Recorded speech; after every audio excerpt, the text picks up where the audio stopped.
ഭാര്യ പിടിച്ച് ബാങ്ക് പൊട്ടിക്കുക എന്ന് പറയുന്നത് കേരള ചരിത്രത്തിൽ ആദ്യമാകണം. ഇയാൾക്ക് വില്ലനായ ധൂർത്താണെന്ന് പറയുന്നു. പരിചയപ്പെട്ട സ്ഥിതിക്ക് നമുക്ക് എന്തെങ്കിലും കഴിക്കാം.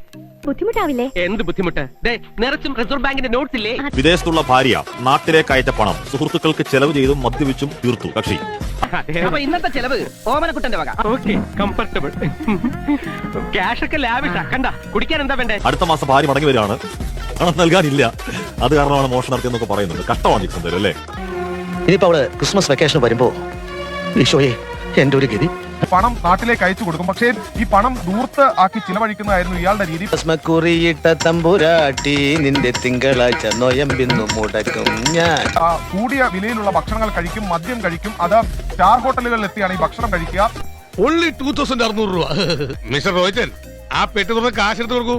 പിന്നെ നല്ലൊരു തുക ടിപ്പായി കൊടുക്കാൻ മറക്കണ്ട. ഭാര്യ വിദേശത്ത് കഷ്ടപ്പെട്ട് പണിയെടുത്ത പണം മുഴുവൻ ഇയാൾ ദൂർത്തടിച്ചു തീർത്തു. അങ്ങനെ ഇരിക്കെ ഭാര്യ അടുത്ത മാസം നാട്ടിലേക്ക് മടങ്ങിയെത്തുന്നുവെന്ന് വിവരം അറിയിച്ചു. എന്റെ വേളാങ്കണ്ണി മാതാവേ. ഭാര്യ മടങ്ങിയെത്തുമ്പോൾ ഈ പണം എങ്ങനെ തിരികെ നൽകുമെന്ന് സംബന്ധിച്ച് പ്രതിക്ക് ഒരു വിവരം ഉണ്ടായിരുന്നില്ല. ആ കൈ ഞാൻ തല്ലി ഒടിക്കും. അതിനുശേഷമാണ് ഈ ബാങ്കിൽ നിന്ന് പണം മോഷ്ടിക്കാം, അതായത് തനിക്ക് ആവശ്യമുള്ള 15 ലക്ഷം രൂപ.